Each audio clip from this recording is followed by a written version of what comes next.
It just takes a little while to prepare the live stream.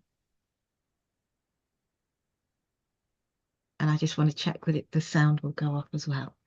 So yeah, so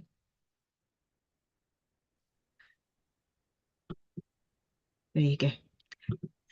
So I'm just so delighted to be able to welcome Athari, and that we've got CEO Hazel, Alex, and Albert. Sorry, well, sorry, was that a question? All right. So anyway, we've got Alex, Hazel, and Alban joining us from Athari. So I'm going to hand it over to Alex. Oh, sorry, to Hazel. Hello, everyone. Hello, everyone from the US, and welcome. This is Athari's GitHub 101. So I am the CEO and co-founder of Athari Recruiting. I'm Hazel Eswick-Curley, and we are a technology firm in the diversity recruiting space, founded in 2022. And we want to make the workforce more diverse and equitable for underrepresented minorities. I also want to introduce you to Albin, who is our lead developer, and Alex Wesser, who is our director of operations. So, just one second. So as I said before, we are recruiting experts based in the US. We're really, really excited about the work that we do. We place diverse candidates in the areas of technology, life sciences, finance, administrative roles, just to name a few. And we've, placed a number of candidates so far, and, our placements are really life-changing for people because we're able to help them get good paying jobs to create generational wealth in their families. So that is part of our mission as well. There's a lot of times underrepresented minorities are denied access and opportunities to good paying jobs. So we're advocates in that space. So we're also building a technology platform that will make the assessment of software engineers non-biased. So just a little bit about myself. I was a registered nurse, became an attorney. I was the first Black attorney hired by my former employer. And at the time, the company was in existence for 75 years. And being the only one could be a very, very lonely place. And I knew that I was not the only one that deserved to be there. For whatever reason, the company did not have the diversity that they should have. So that, lit a fire in me, and I just wanted to change that narrative. And that's how Athari Recruiting was founded, to give underrepresented minorities more opportunities to good paying jobs. So that's my story. I'm just really excited to be here. I'm happy to listen to GitHub 101. I hope everybody, is able to take away some great information, and just thank you for giving us this opportunity. Thank you. And so it's, I'll give it back to Alex now. Let's go to Alex. Thank you so much, Hazel. So welcome, everyone. I said that, but we are really grateful for your attendance. My name is Alex Wester. Oh.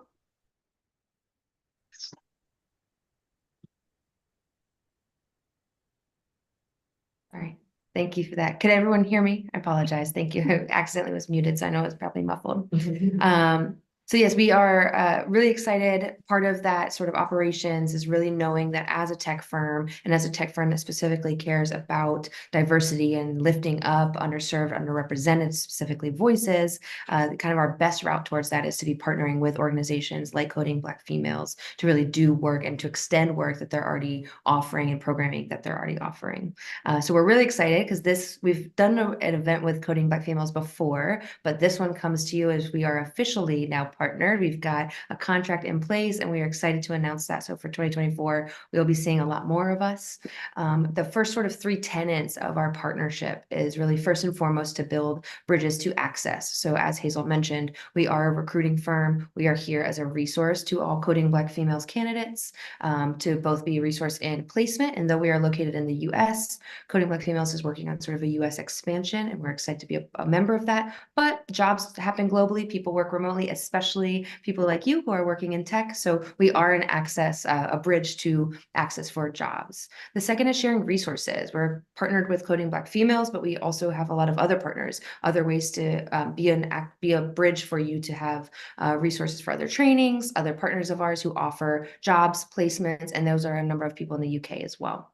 And then specifically, we're creating a unique pipeline. After we talk about GitHub and do GitHub 101, we'll kind of bring it back to exactly the technology that Athari ourselves is building. And how that can serve you in your job search and kind of next career steps, because we are building a unique pipeline to build to bring Coding Black Females candidates through Athari's technology to ensure that employers have their eyes on you, they see your growth, and we'll talk about all that at the end. So without further ado, what I will do is introduce Albin. Albin's our lead developer. He is Uganda based. We're really excited to have him on our team. He's been with us and has really pushed forth everything that we're building, and he is our GitHub expert. So I'd like to welcome Albin, bring him in, and he can take it away.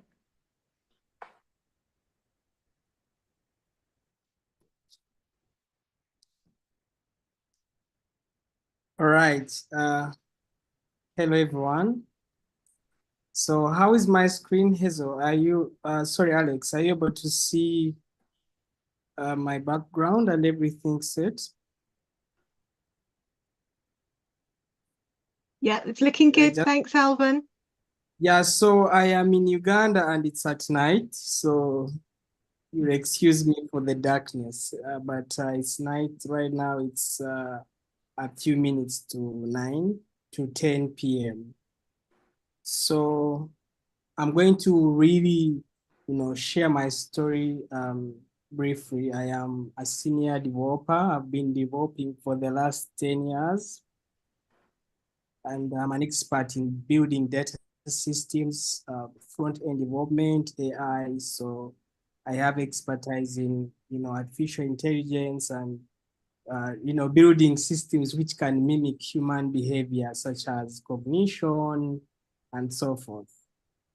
Recently, I have too much interest in large language models. Those are, you guys, you've seen ChatGPT. So that's really the area I'm trying to explore at a detail, because it's really showing how the future of technology is going to be. So, but for today, I'm going to share with you some of the challenges that, people or developers encounter as they do their work.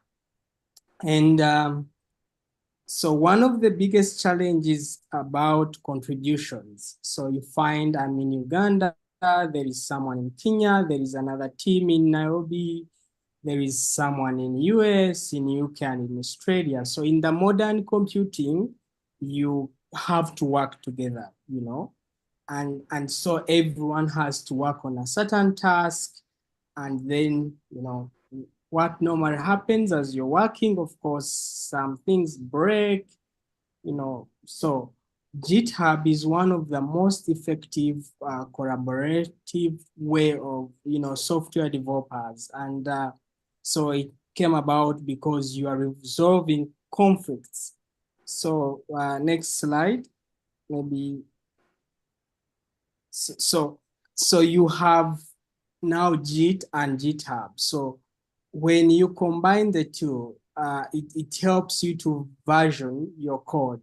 Versioning means you're able to come up with version 1, version 2, and then each of you improves on this code. And so that's and the good thing about Git and GitHub, these are open source tools. You don't have to pay anything for you to access them.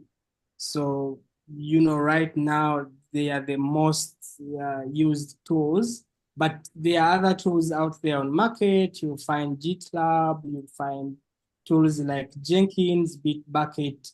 Those are really contribution tools that enable developers able to, work on a certain task concurrently.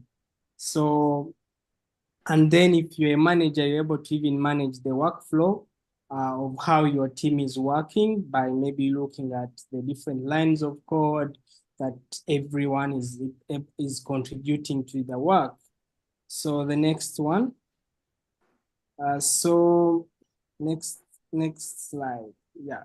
So I talked about this. So it helps really in terms of coming up with speed.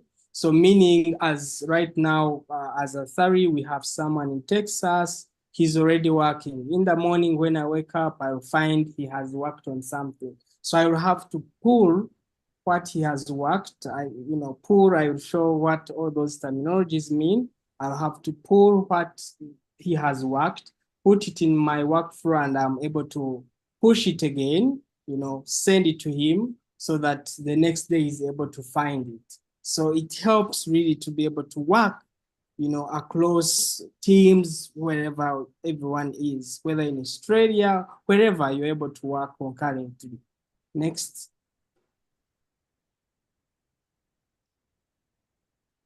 Alex, next.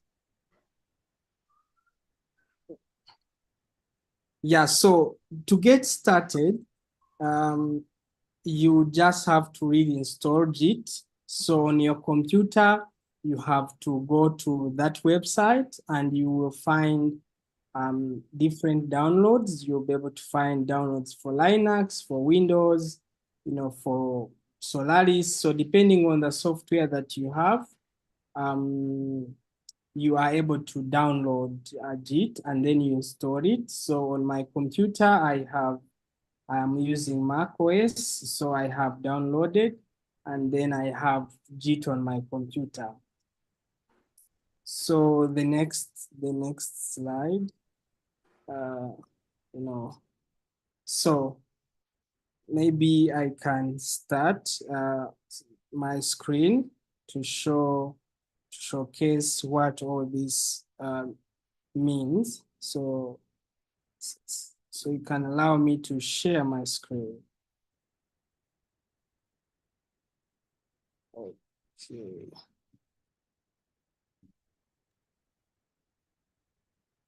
So I hope everyone is able to see my screen. Yeah, we can see it clearly. Yeah, so this is really GitHub. And so the first thing that you have to go, of course, is to be able to search, not to search, but to create an account. If you don't have one, it's easy to create an account. You just need an email address and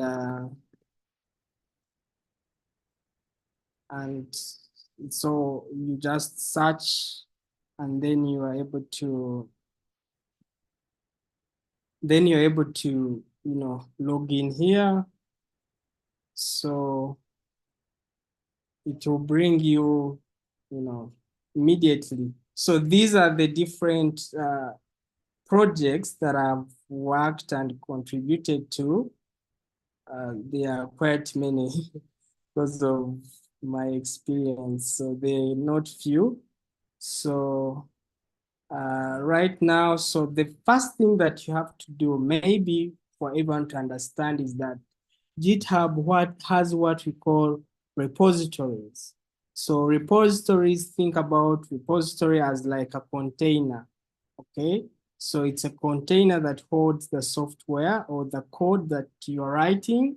So in that repository, it's a folder, really like a folder, to be honest. It's a folder that's on GitHub, it's located there, but then as it's on the server, you can also have it on your local computer so that you work from your local computer and then you're able to upload what you've worked on. So normally what you do if you are starting as someone who is starting a project, normally the first thing that you have to have on your computer is a tool called Visual Studio Code. So Visual Studio Code, I may not go into what really Visual Studio Code means, but it's a code editor. So Visual Studio Code helps you to edit code, and normally because of,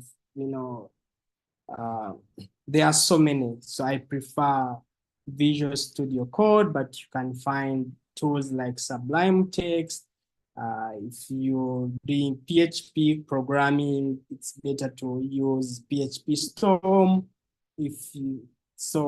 But Visual Studio Code offers really everything that you may need to do. So when you are in Visual Studio Code, you'll go and look for terminal. So when you click terminal, let me start afresh. So when it opened like this. So when you look for terminal, you click and select new terminal, and then it will open the root folder of your computer.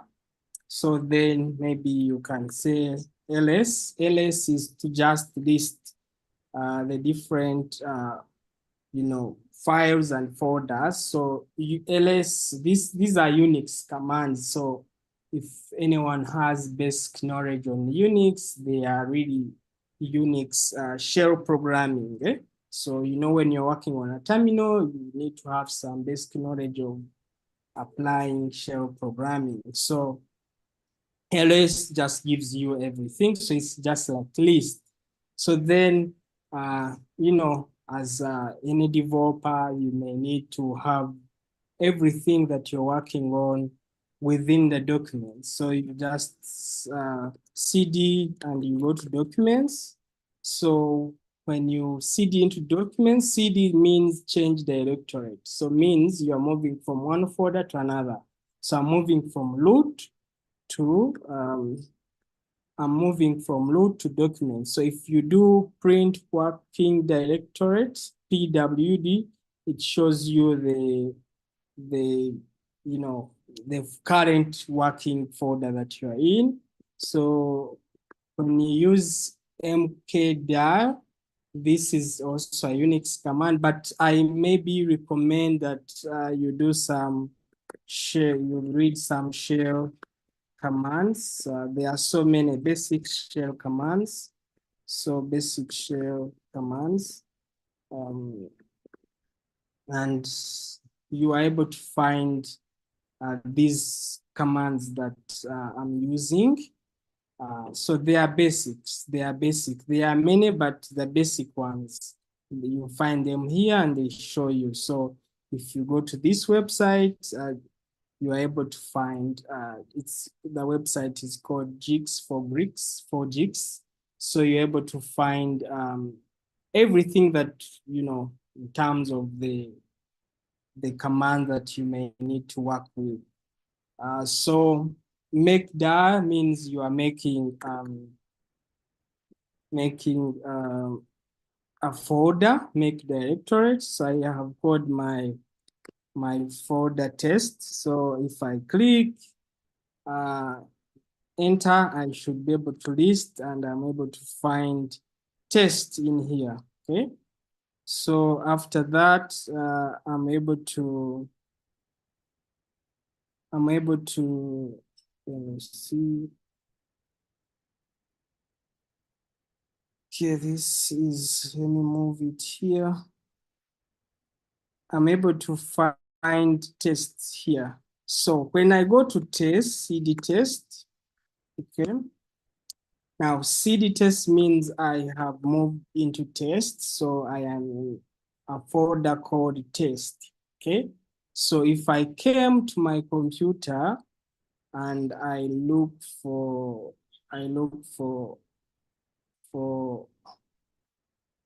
test documents, so I'll find, I hope you guys can see my screen. So the test folder is here. Right now it's empty. So what I do, as you know, it's here. So I have to come to Visual Studio Code and open my folder in Visual Studio Code. So I click here, Explorer here, then this pops.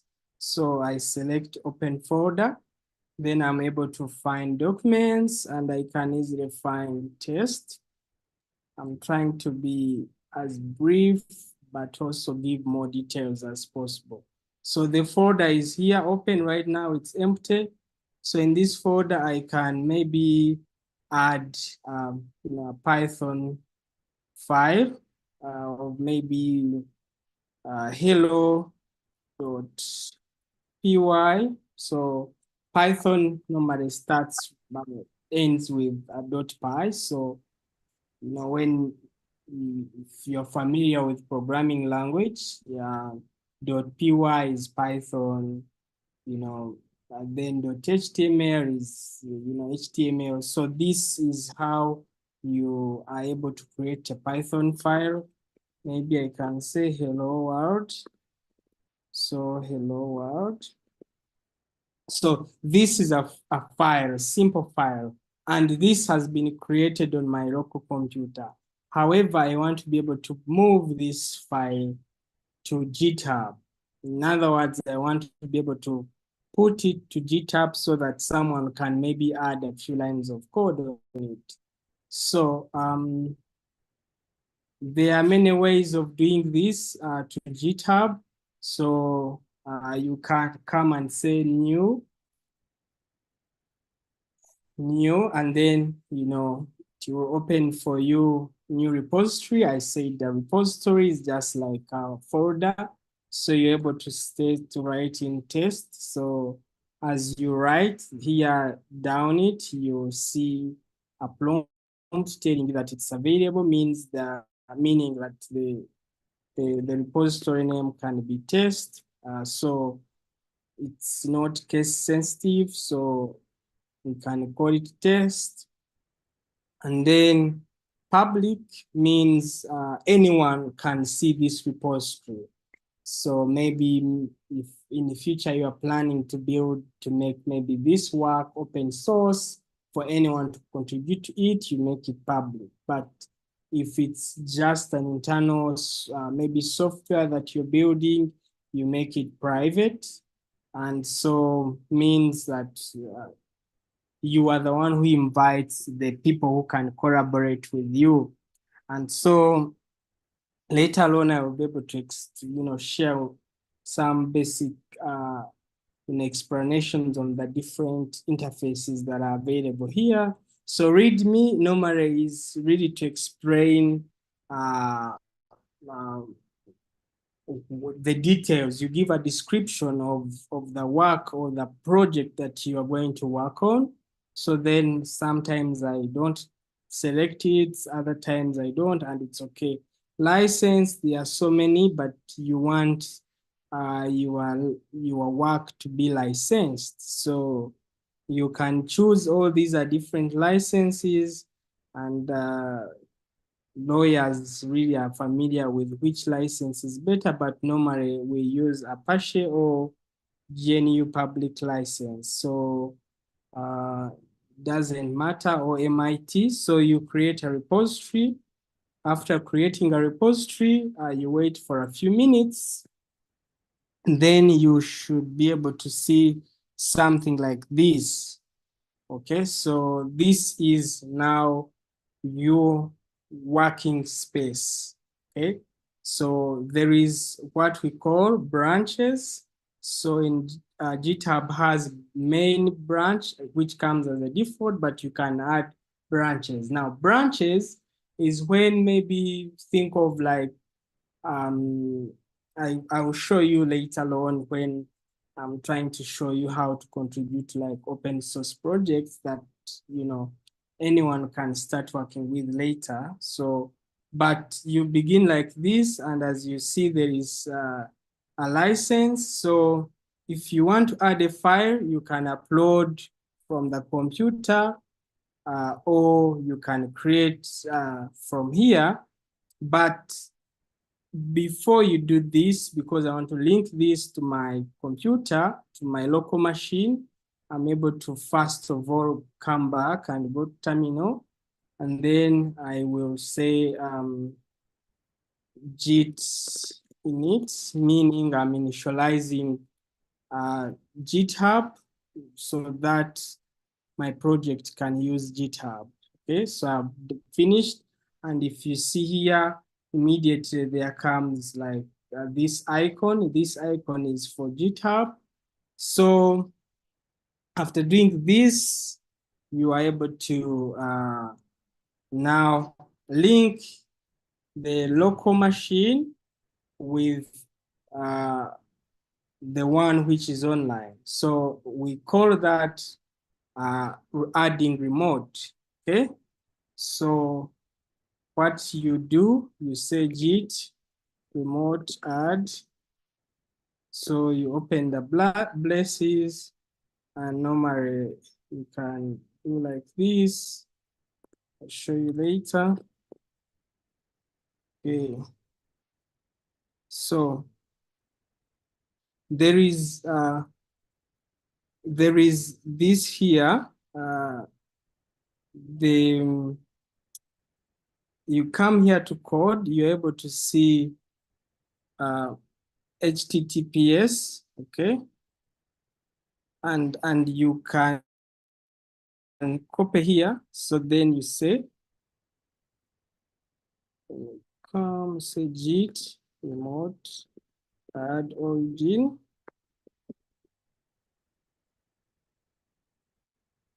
So it has added a remote origin. So meaning already these two are connected, okay? So now I can say git add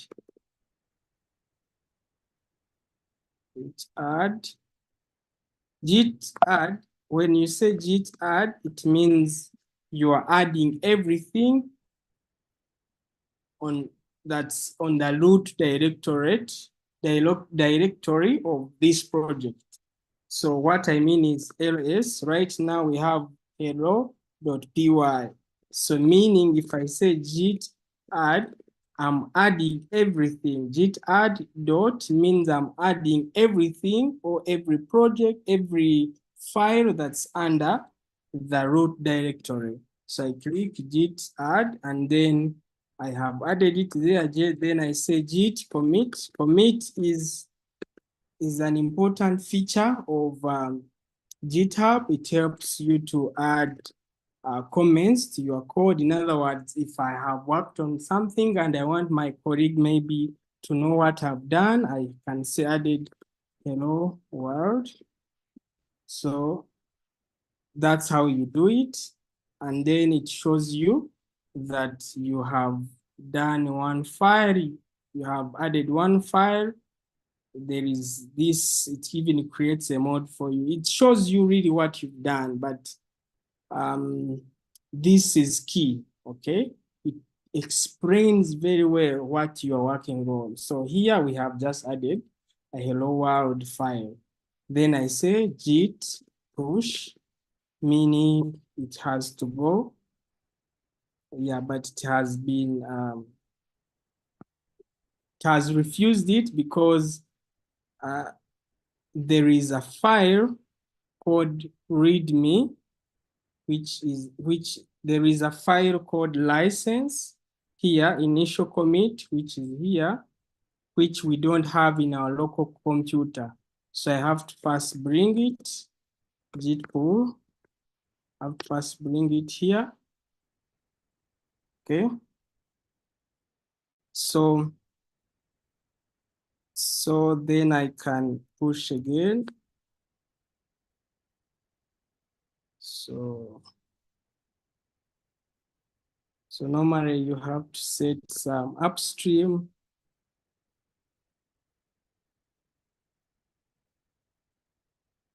Upstream is like you want to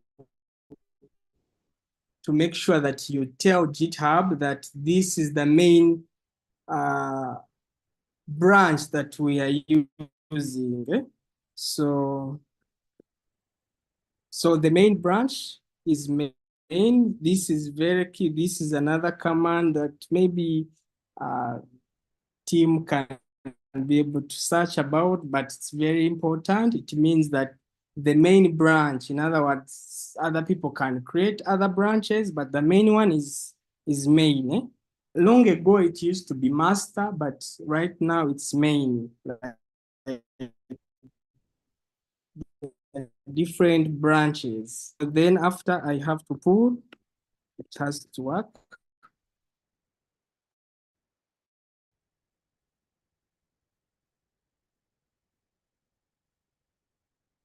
Okay.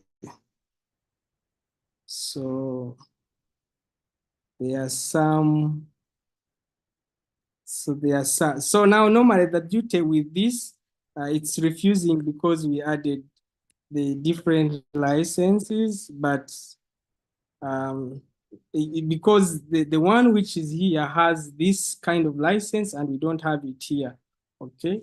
But normally what I do is that I'm able to come when I find that it has different, you have to run these commands, they even give them to you. So you run all of them. It's very easy. So you have to keep trying.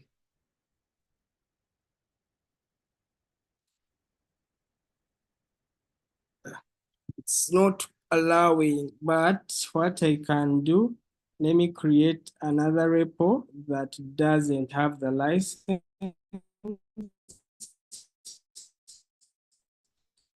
Normally setting it at first, me add another repo which can be able to solve this. Okay.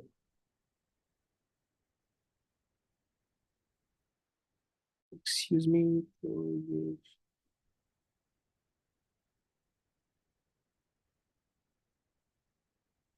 You guys, you'll excuse me. I want to first have one which doesn't have the license. So I will come.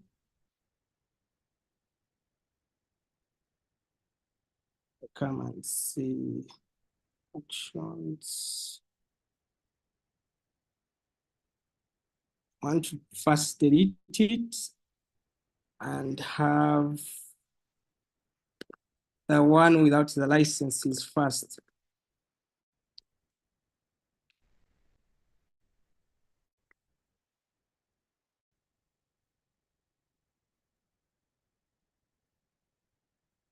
So I have to authorize GitHub through my phone.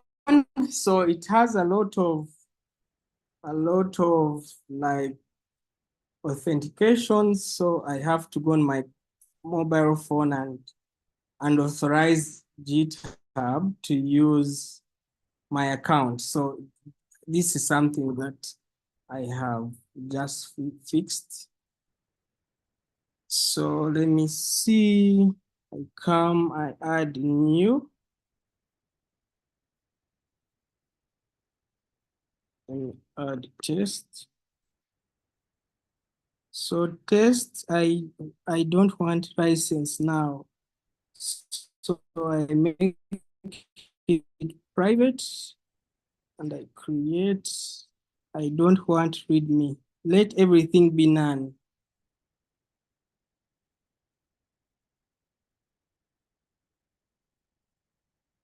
Okay, so actually when it's none, it even now explains to you everything that you have to do, but we had reached here.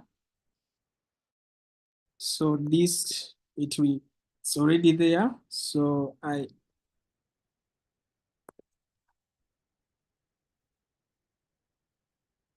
okay, so what happens is that when you don't have any file, the other files I was creating, so at times you find you have this interface. So you follow this interface, these codes that they are giving you on GitHub, you follow them up the way they are, and your code is able to go. So as you can see, we have already kind of writing 100%. So basically 3 out of 3, they are like 3 sentences, that 3 lines of code that you've added.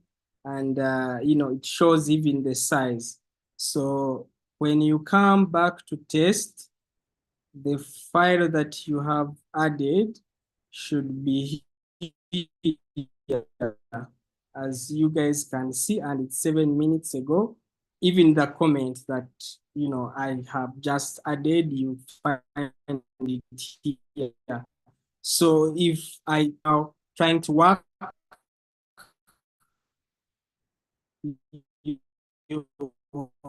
on this code, they just come here, git clone. So suppose, let's delete let's delete our code here. The test, let's delete it here. Move to D, meaning on my local computer, it's not there. So if I go to documents again, I create a new folder, I call it test. New folder, I call it rename, I call it test. So if I come again to Visual Studio Code, I say open folder. I'm showing you the basics for sure. You come to documents, you look for tests. This one doesn't have anything. So meaning this is a new person is setting up, but they want to collaborate with me on the project.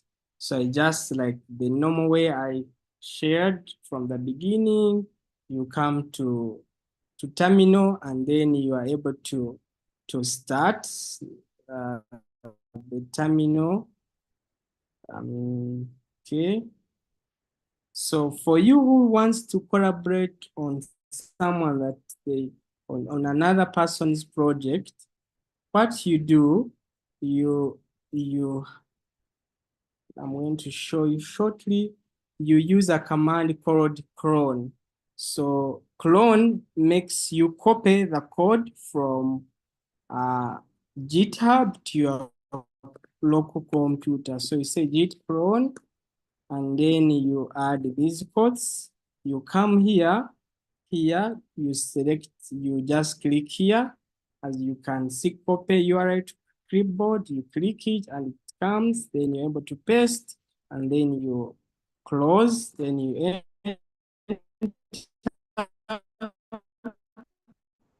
So if you say clone after it is done, you are going to find the other file here, as you can see it. So meaning I can work from here remotely, irrespective of where I'm located. Now, the last thing I want to explain to you is that on GitHub, there are so many repositories. I said repositories are like folders. So one of the beauty with GitHub is that you want to work on the best repositories. Guys, think of repositories like from Hugging Face.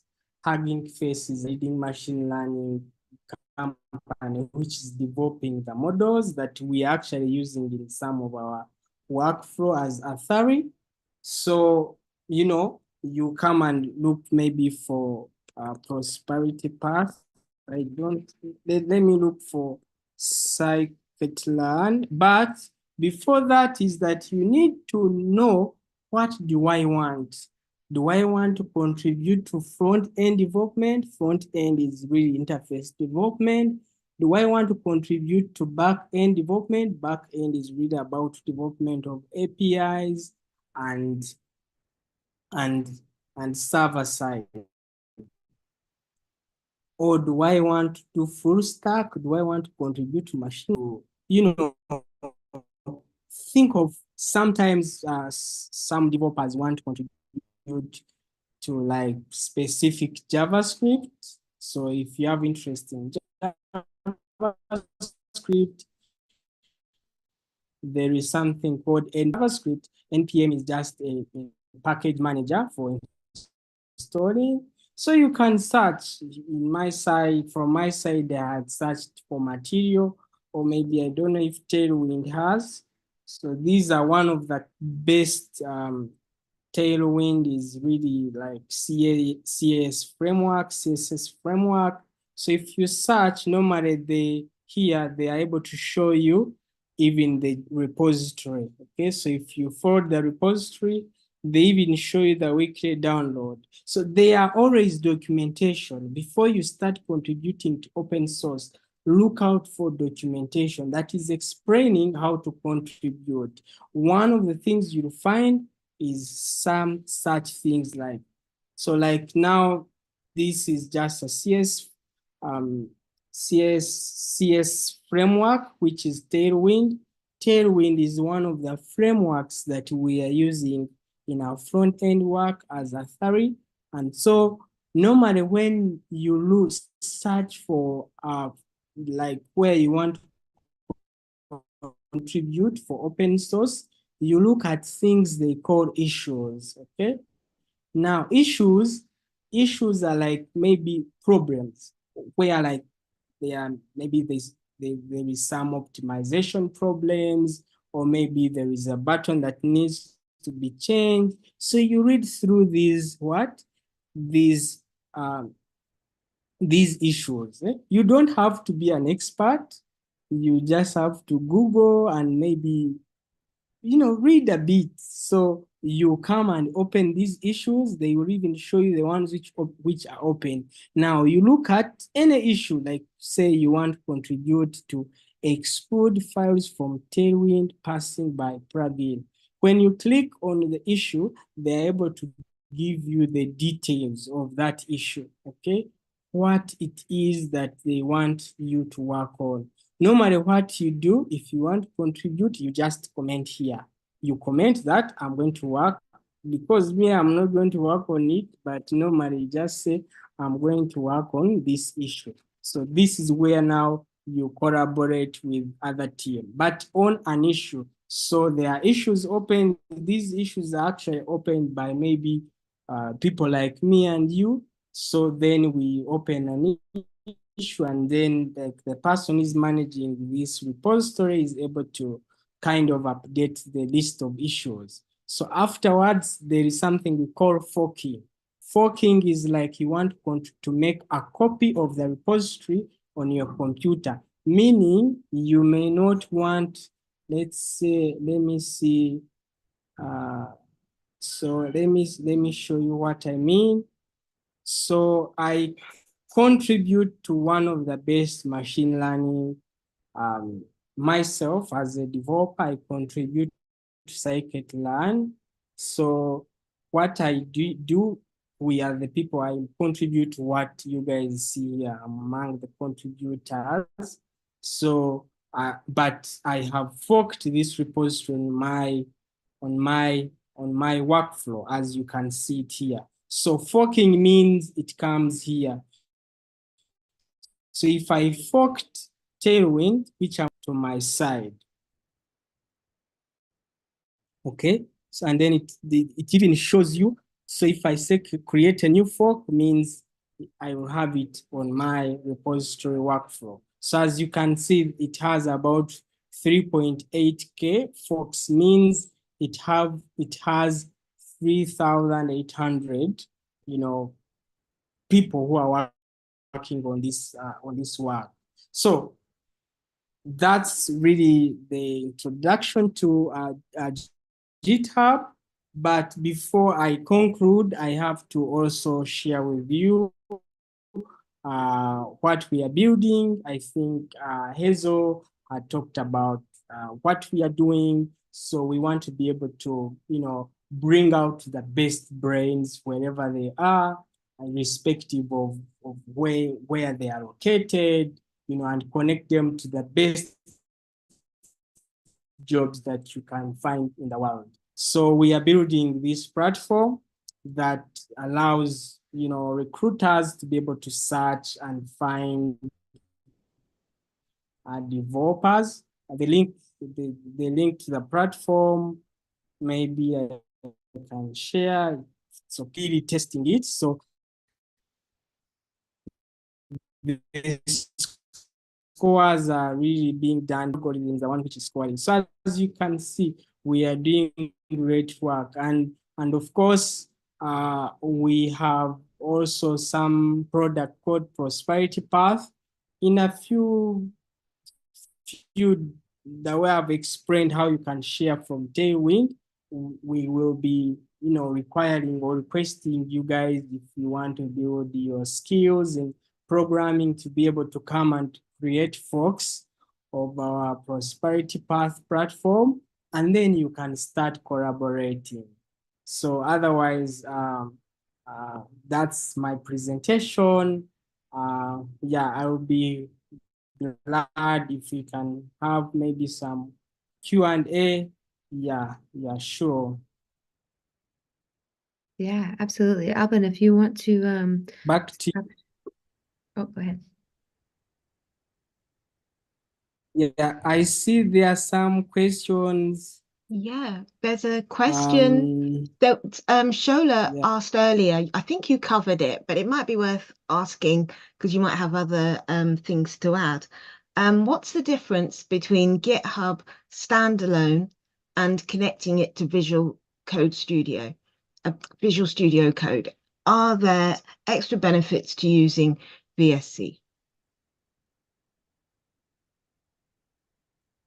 Okay, so the difference of having GitHub standalone is that, so GitHub is really like an application, okay? So you can have it on your computer, but when you connect, when you use the one in Visual Studio, it means you have everything at a go.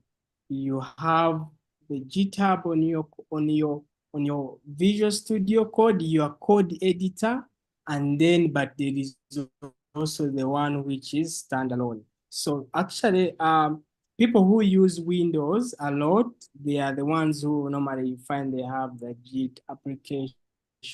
But there are so many. So there's even GitHub standalone can help you do some kind of Unix programming. Okay, but imagine you have just you are provided with an interface like this, because normally when you have Git, it's just like an interface like this. But when you have everything on your computer within visualize, see the code instead of having it in a terminal kind. Now, why myself I like Visual Studio Code, I think I saw a question of why I like Visual Studio Code, is just something to do with the beauty,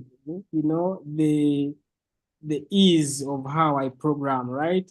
Actually, these days, because of large language modeling, we don't struggle a lot when you're writing software code. You can even, there is already an extension called Cody. Let me show you. So here, maybe let me start like this. So when you come to settings in Visual Studio Code, you are able to find something called extensions. Now, extensions are like the add-ons, some things that help you program better. So if I had, let me actually open a React new file, hello.gsx. Now, GSX is just JavaScript, which is typewritten, okay? TypeScript. So if I say rough CE, rough CE, as you can see, it's giving me extra what? It's giving me recommendations of what I want to write. So I can just even just do like this, and then code is written, right?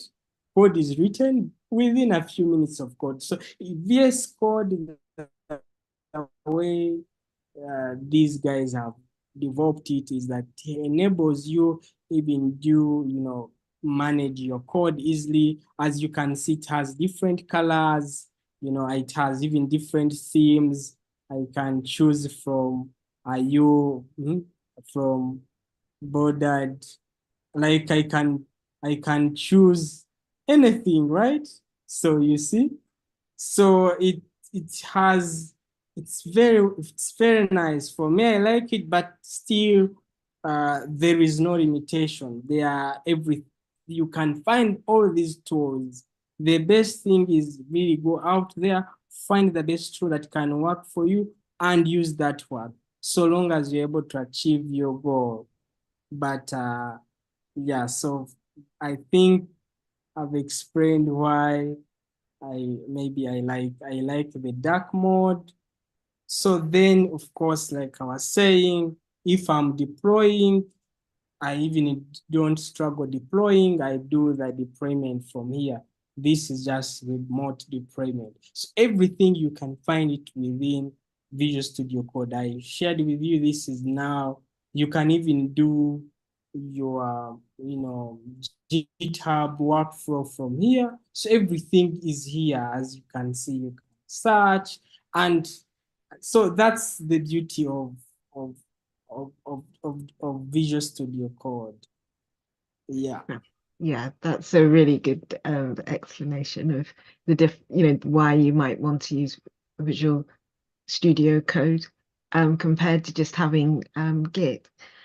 And Sabrina's asked, how many projects should I have on my GitHub as a junior developer?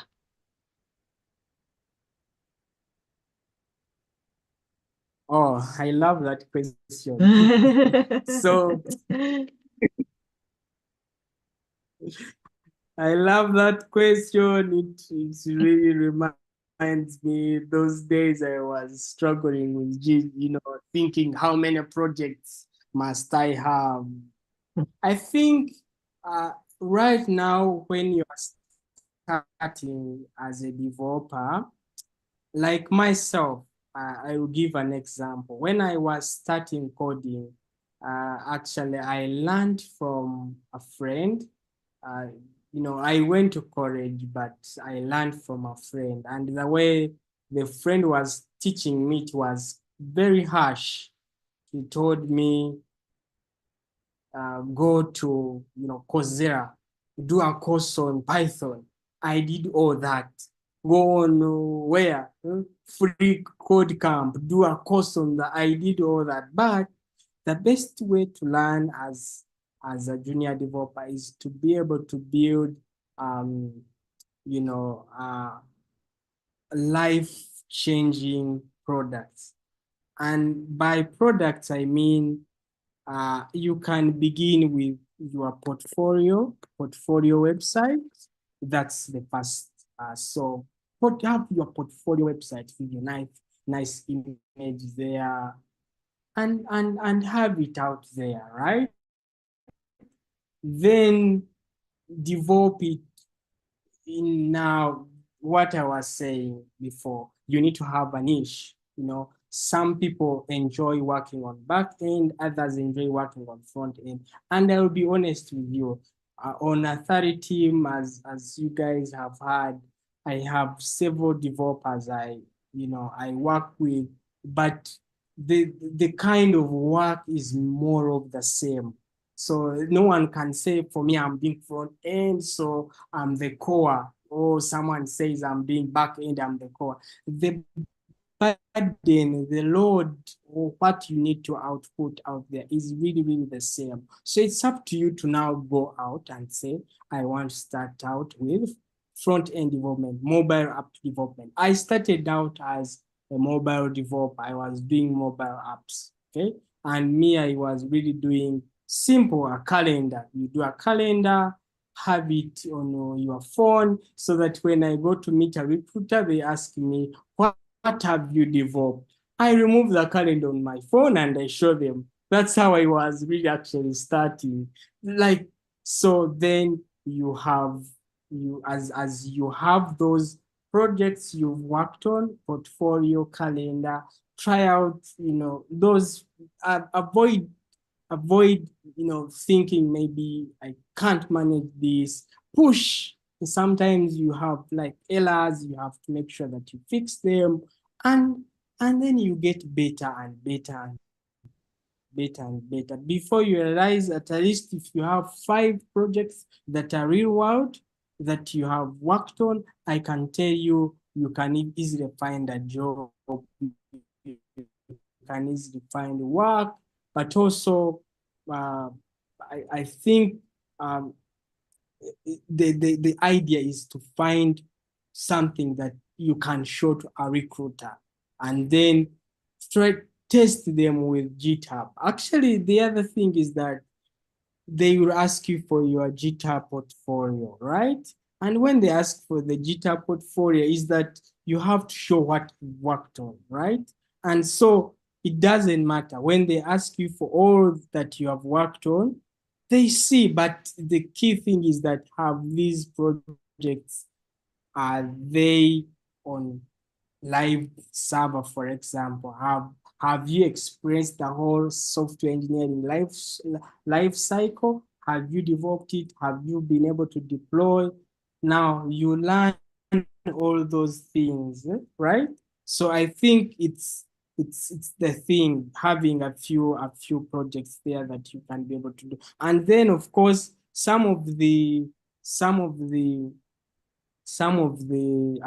don't have many repositories I'm contributing to. I have about 33.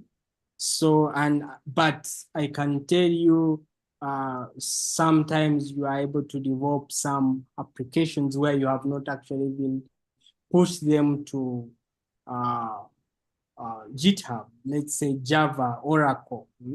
I contributed to, like, I was doing some work with UN in Malawi, and we didn't put the code on GitHub, but at least the code you have on GitHub, make sure that you have it where? On your computer or on your phone. Make sure you have a link and you're able to show that, oh, this is what I've been able to do. Yeah, back to you. Yeah. Are there any other questions on how to use GitHub, or is there anything you need covered again? Here's your chance to ask. Oh, Sabrina said thank you. That's a really full answer, actually. Yeah. It's such a great answer. Yeah, so we just give people a little while. And actually, if anybody wants to ask a question, you're welcome to put your hand up and we can unmute your mic so you can ask a question. He's just kind of taking it all in at the moment.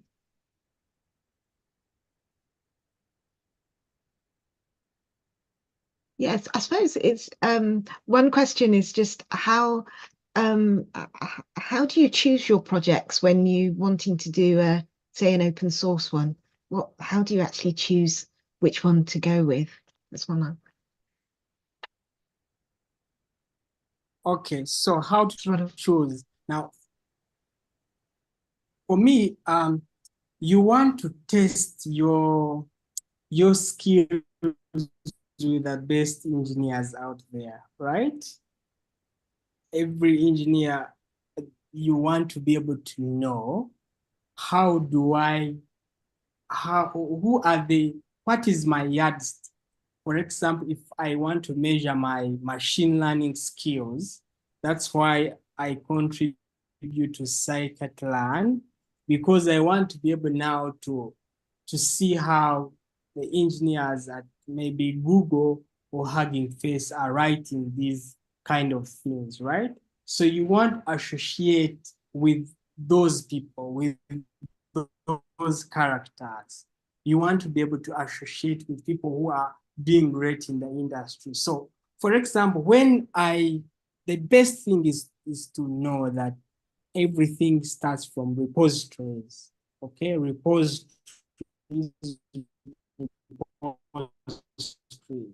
So, okay, what are the most popular front-end repositories out there? Okay, so that's where you begin from. The first one, you may say React, because you want to be a React developer. So what are some of those React repositories that you may wish to contribute to? Because you know for sure, if someone is contributing to React and you are using React, right?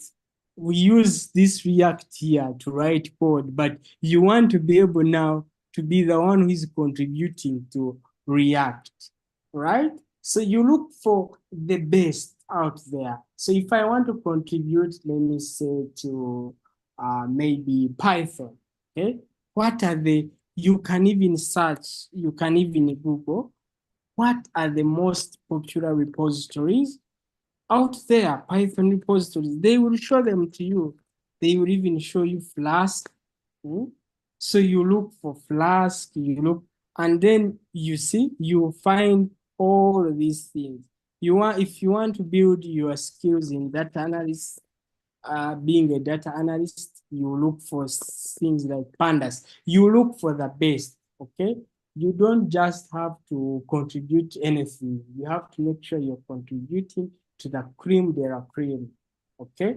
So I think it's just also, but also there is a challenge that when you, uh, in the open source world, every contribution matters.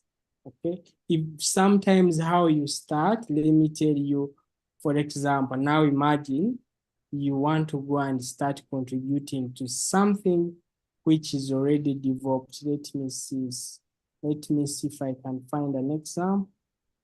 So let me say you want to contribute to Django. Django is a web framework for Python. You come and search, okay?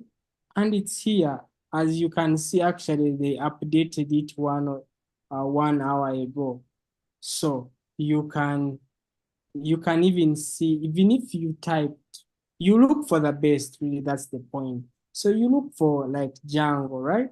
Normally, if so you are presented with Django and you are to contribute, you may not be able to do much as a junior developer. When you see this, you actually get overwhelmed. But the best way to start is look for documentation. Look for like issues. If you go into Django, uh, okay. So normally if they don't show the issues, it means you can't contribute. So this one you can't contribute because it has no issues. But we were on Tailwind, so I wanted to show you something here on Tailwind. And you know, right now, for example, Tailwind is the thing that we are using to be able to come up with Next.js. Next.js is a JavaScript framework for web development. So you want to be able now to contribute to something like that. Meaning if you contribute to it, you will be able to master your JavaScript skills. So you now come to like here, there are issues, 9 issues here. Now, you may not be able to contribute anything here. Actually, you just get confused. You'll be like, how can I start on an issue? But what you do, you look for those issues where they require you to just do the documentation. Okay, just commenting. Those simple issues where they are saying, you give like an example. Okay, like you will even actually they even categorize them as simple issues, right? They even show you whether they are simple or not, needs production. So you look for those issues that need simple things like documentation. Now, as you're contributing to like the documentation, you are able to learn the syntax of this code. Then slowly by slowly, you find you're actually doing serious things. Yeah. Oh, that's useful. So, and actually, it'd be worth just showing people the documentation and what it's like to contribute to that as an Okay, example. so let me come to scikit-learn, which I like it so much because all those machine learning models, you Okay, so guys, yeah, it's very at the moment. yeah, they are it's just scikit-learn library. So as you can see, it's here, right? Yeah. So now you click on it, Actually, you see, we have about 1.6K Oh, issues. that's a lot of issues. A lot of them. So you come and now you read. They actually show you how to start contributing. There is something we call contributing guide. So you click on the guide. Okay. Now here they show you the the the whole document, like how to contribute, right? They even show you related projects you can contribute, okay, on all these. You read, you have to make sure that you read this very well and understand it. Don't jump into starting. You have to make sure you understand all this. It is just nothing but English. So then when you're done with that, the documentation that I am actually talking about is actually, they are saying this is unstable. Is that, let me open, for example, I think I have the code on my computer. The documentation that I'm talking about is the code itself. I don't know if you understand what I'm saying. Is that is if you went into, let's get like one example maybe, okay? So when you open issues, you'll find they are even showing these new ones. So you look for labels. Let me see. So labels, you look for very good fast issues. This is for every beginner. I think everyone has understood how I have reached here. Yeah. So these are the issues here. Yeah. So what you do, you look for labels, and very soon as Athari will be having similar things, like this. So you look for they show you the priority, in other words, the level. Like this one, this issue, something to deal with the architecture. This is just Intel, okay? The architecture of the computer, the hardware. Okay, maybe there are some files which are not running because someone used a different kind of architecture of the computer. The bugs that, so they show you, they even explain. Now for you as a beginner, you There's look some for that were easy there. I saw an easy one. uh, very good. They are everywhere. Actually, this is how they Good are first called. issue. Yeah. Okay, so very clear instructions. So they are saying ensure that we have an example in the doc screen for each public function or class. Now you click on it. Actually, this is actually, if you read here, there is where they show this is documentation, this is documentation. So all of these things, they just need you to what? To do documentation. So like this one, they are saying doc introduce drop down in the user guide. Now you open, okay? So when you open, they show you it's open.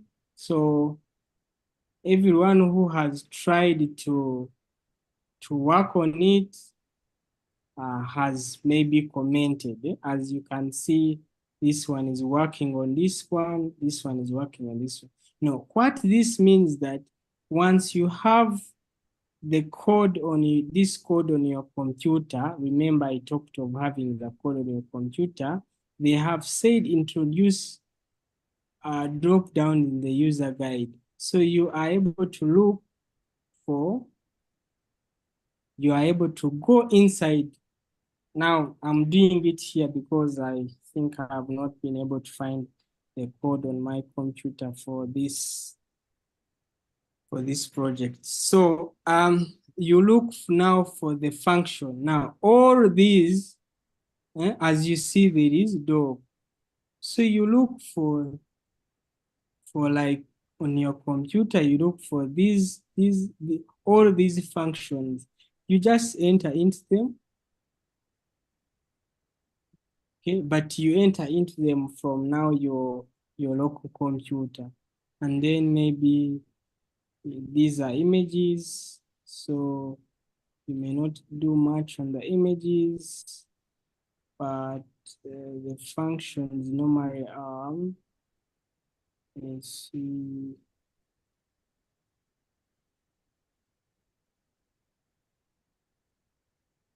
So, the things like some of the functions are like data sets.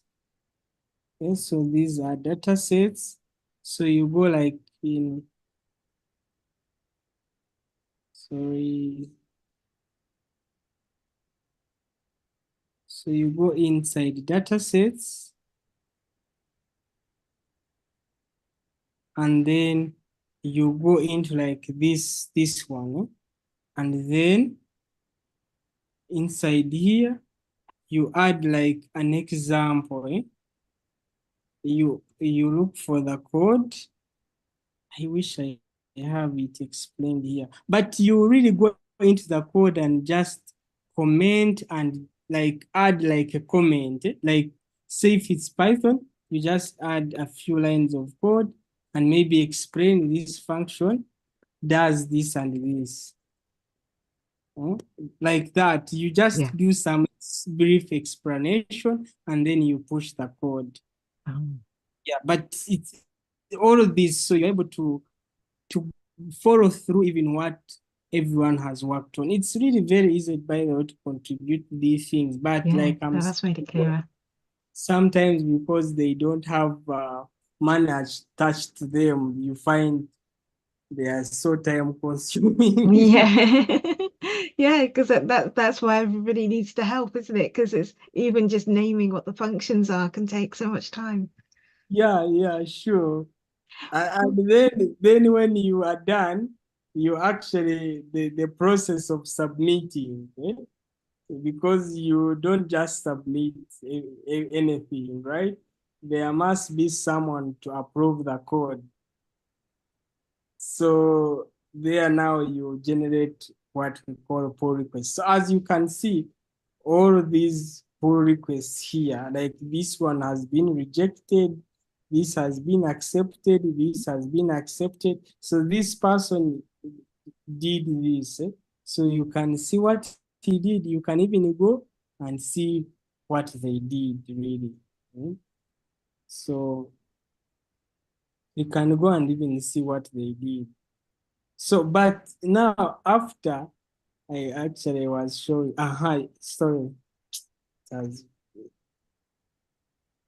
So if you see, like this person's work was blocked.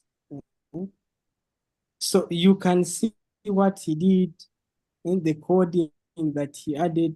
Now, so the problem, not a problem, but it's really like a challenge. Already there are about 621 issues which have been worked on. So imagine someone has worked on this, but still 15 out of 22 checks are okay. So meaning the code can't be merged into the main source code of this repository. So they can't accept it. So you have now to go back and make sure that you pass all the tests for your code to be accepted. So as you can see, this was accepted.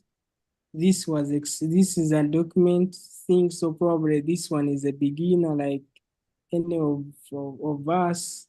So then, as you can see, there was a reject.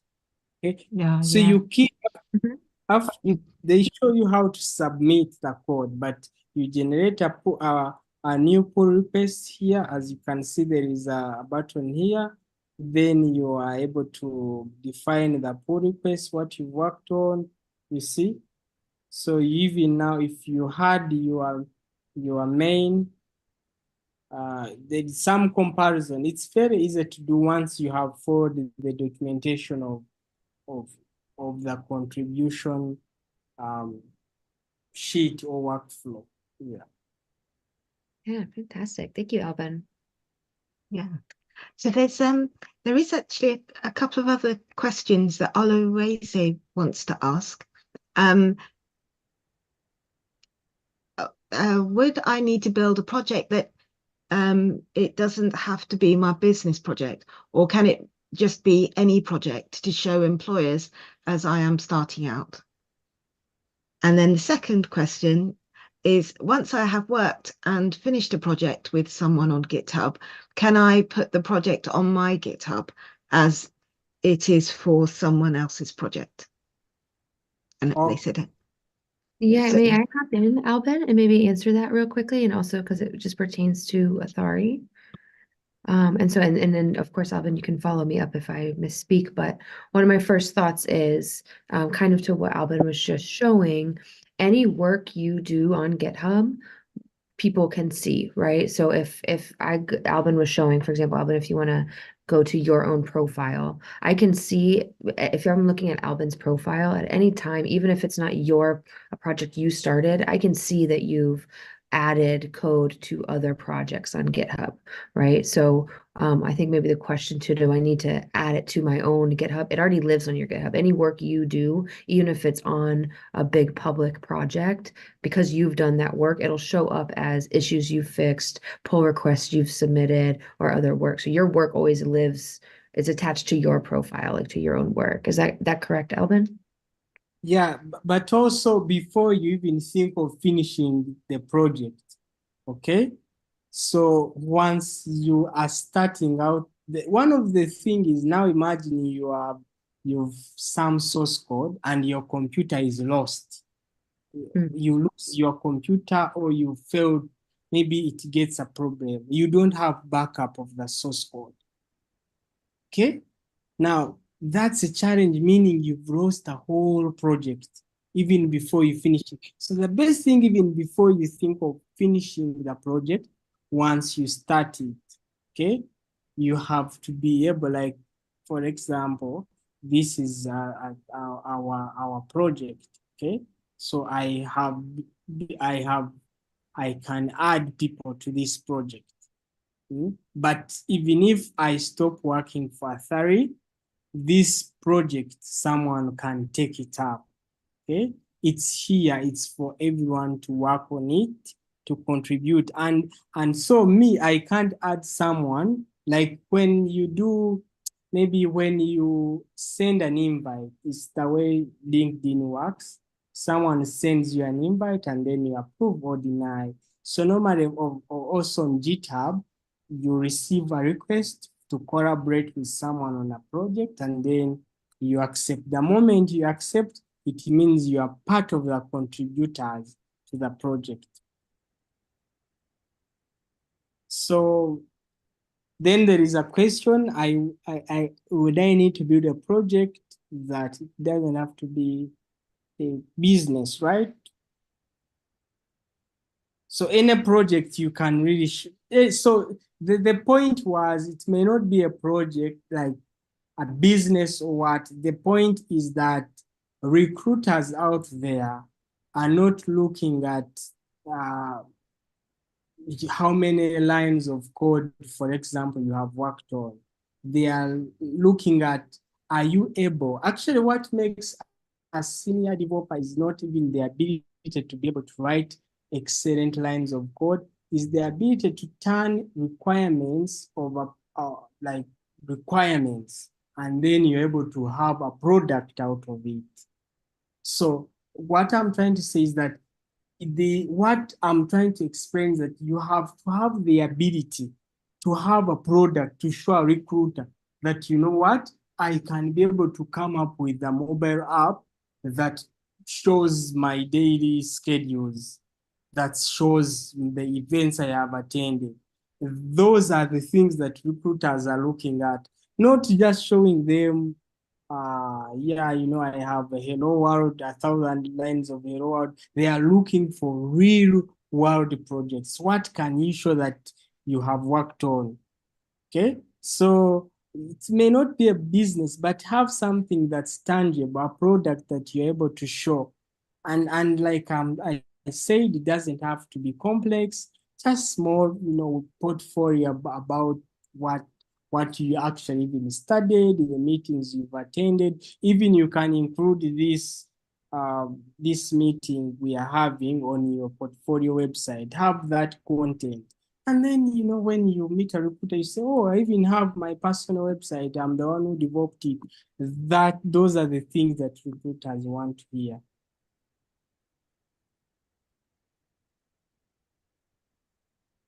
Yeah, thank you very much. Aloise says, thank you, Alban. That's Well, great. yeah. So do we have any other questions, or is there any other points you want to make?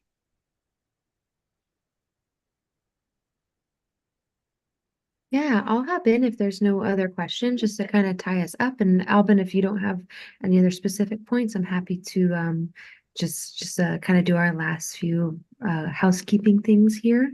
So I will, Albin, if you'll allow me, I'd love to share my screen again.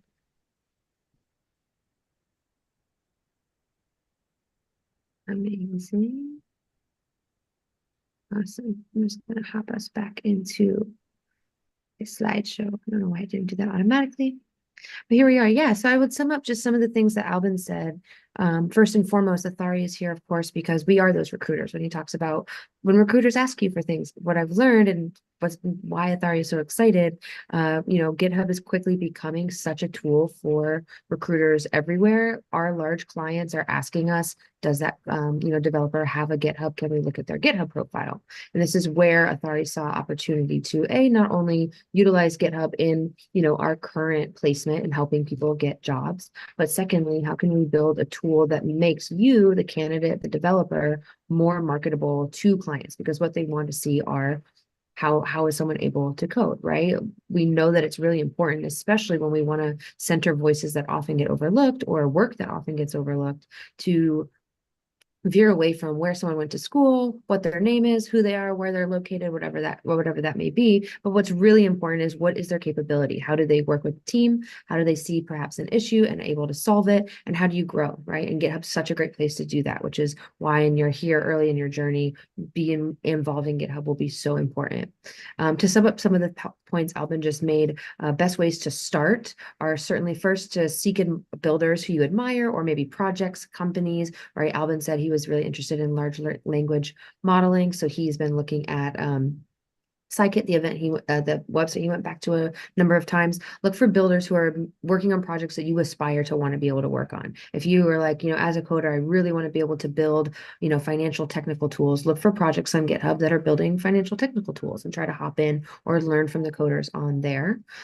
Secondly, a good place to start is just to start solving issues on those types of projects. So to Albert's point, go to those projects, look at just their issues, and there might be easy things, right? Look for things that say easy or good for first timers, or have notes that you're like, I know I can do that, or I at least can try. And when you do, then that's added, and we can say, hey, I see that that person was able to solve that issue for this type of a company or this type of a project. And that's a great place to start.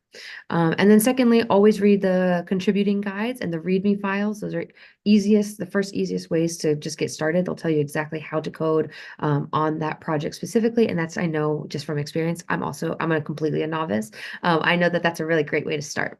And so secondly, I want to just bring us back to what Athari, what we're building. I know Alvin touched on it briefly, but we're recruiters, right? So we have a full recruiting firm. And when I say that we realize there is potential here to utilize GitHub, often what happens is there's certainly recruiters who know how to read GitHub, right? There's recruiters out there who know how to look at it and to just glean how talented you are, what kind of potential you have, what sort of level of coding you're at. But there's a lot of recruiters who are working for working for huge players, right? Who might be external recruiters who don't know how to do that reading. That's me. I don't know how to read GitHub and know how great, advanced, or far along you are. So Athari is building essentially a tool that our large clients are going to use. It's a data mining software, right? So we are able to scan and pull information from GitHub directly. So anyone right now who's coding on GitHub, Authority's tool in the big picture version, Authority's tool is going to be able to read every contribution you've ever done on GitHub up into that exact moment, take that and then process that into something easily digestible so that I could look at Albin's profile, for example, look at that and say, wow, he's worked on a lot of, I can see how many projects he's worked on, how many issues he's solved, how many people he's worked with, what those company snapshots look like.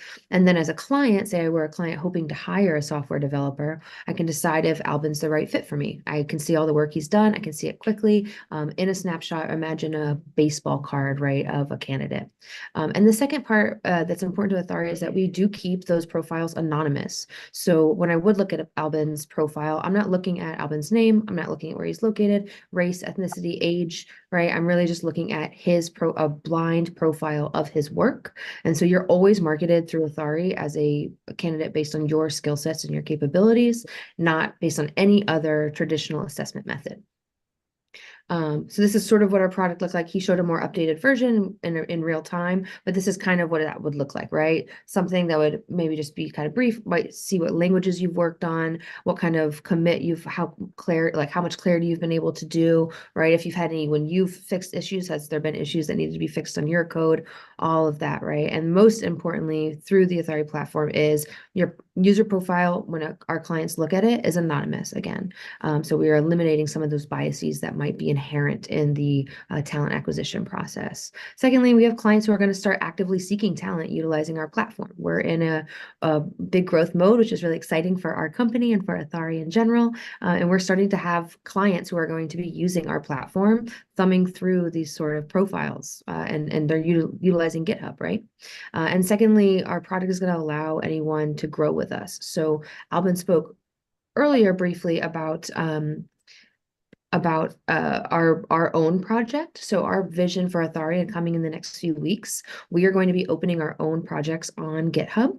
And what that'll mean is you as a new coder are able to, if you are looking for projects to play around in, Authority will be really good projects to start with because we're going to be utilizing code that especially is built for new people who want to upskill themselves, right? Really grow their skills rapidly. And what that means is if you're doing that and you're working on that project, you'll already have some work to show on your own GitHub profile. And secondly, we can ensure that there will be clients who have eyes on your work.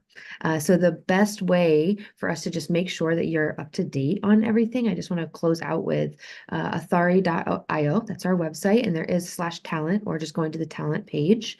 There's a way to sign up there. If you sign up, it does ask you for a selection. How'd you hear about us? You all here in the meeting would just select coding Black females. What that's going to tell me on my back end is make sure I send everyone in this email, if you want to sign up, make sure I send everyone here updates when those projects go live so you can join them, join our prosperity path, start working, coding, upskilling yourself.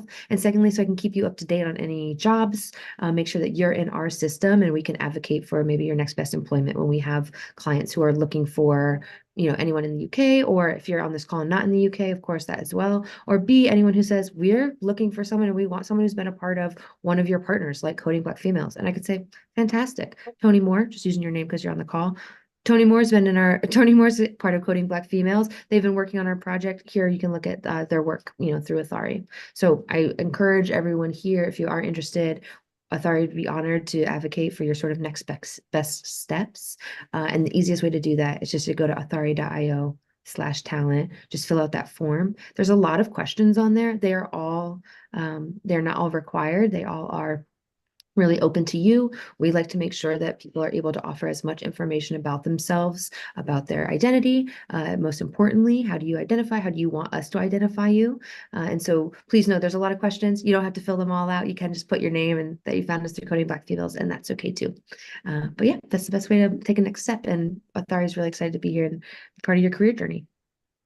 Amazing. That's fantastic. What a fantastic opportunity for everybody. And, to kind of really, kind of have that understanding of how to use GitHub and just start with the easy stuff and then build up from there, and you'll build networks as well. And this is such a fantastic platform to then kind of like have opportunities to contribute to other projects. So Yeah. thank you so much, Athari. We're really looking forward to seeing more from the partnership as we go through 2024.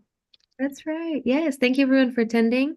My email is always open. If you go to info@athari.io, I'll make sure that we read those. If you have any other questions past then, I can connect you to Alvin or to anybody else on our team to make sure they're answered. But I hope to see some of your submissions for talent come through so we can keep you in the loop about projects and how to keep growing. Thank you very much. Yeah. I'm gonna end the call there. Bye, Pilsner. Awesome. Thank you, everyone. Thank you. That's just